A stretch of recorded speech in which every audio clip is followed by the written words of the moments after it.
चलिए और आगे बढ़ेंगे। चौथी और आखिरी बड़ी खबर की बात करते हैं। दरअसल उत्तर प्रदेश के बरेली में एक्ट्रेस दिशा पाटनी के घर फायरिंग मामले में बड़ा एक्शन हुआ। यूपी एसटीएफ ने बुधवार शाम गाजियाबाद में मुठभेड़ के दौरान 2 शूटर अरुण और रविंद्र को मार गिराया। दोनों हरियाणा के रहने वाले थे और गैंगस्टर रोहित गोदारा और गोल्डी बराड़ गैंग से जुड़े हुए थे। उन पर 1-1 लाख रुपए का इनाम भी घोषित था।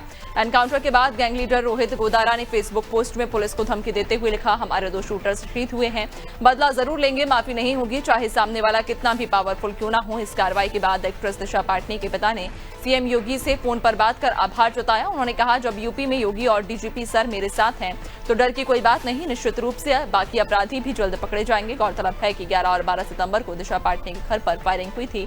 इस मामले में शामिल 2 अन्य शूटर नकुल और विजय अब भी फरार हैं। पुलिस उनकी तलाश कर रही है।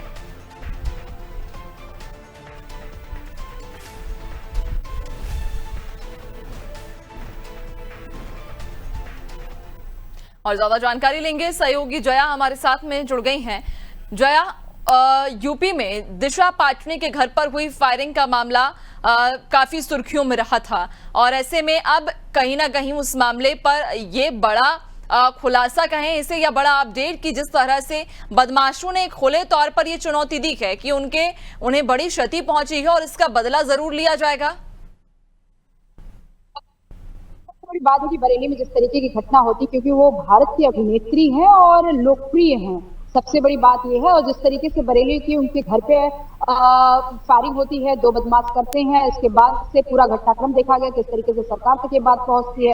एसटीएफ भी सक्रिय हो जाती है और साथ साथ जब मुठभेड़ हुआ तो दिल्ली पुलिस और यूपी एसटीएफ दोनों का संयुक्त ऑपरेशन में ही 2 जो बदमाश थे वो मुठभेड़ में ढेर हुए। और इसके बाद से अब देखा जा रहा है कि किस तरीके से, क्योंकि जब ढेर हुए उस मौके पे भी ग्लॉक पिस्टल और तमाम पिस्टल्स और कारतूस भी मिले, वहां पे बरामद किया गया। और इसके बाद से लगातार इस तरीके की चर्चा थी कि अब आखिर दिशा पाटनी से क्या लेना देना था कि जिस तरीके से फायरिंग की जाती है।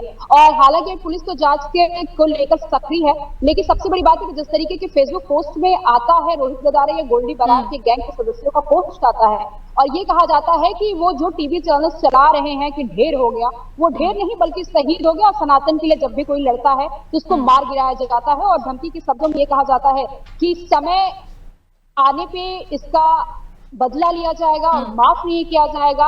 और सनातन चिल्लाने से कुछ नहीं होता है। अब जब भी कोई सनातन के लिए लड़ता है तो उसको मारा जाता है। तो इस तरीके की जो धमकी की पोस्ट आती है, अब इसको लेकर भी चर्चा है।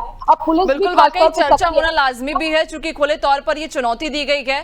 कहीं ना कहीं उन गैंगस्टर्स के द्वारा एक पोस्ट जारी किया गया और उस पोस्ट में उन्होंने ये साफ लिखा है कि उन्हें बड़ी क्षति पहुंची है, हमारे लोग शहीद हुए हैं और इसका बदला हम जरूर लेंगे। बहुत शुक्रिया आपका फिलहाल जानकारी साझा करने के लिए।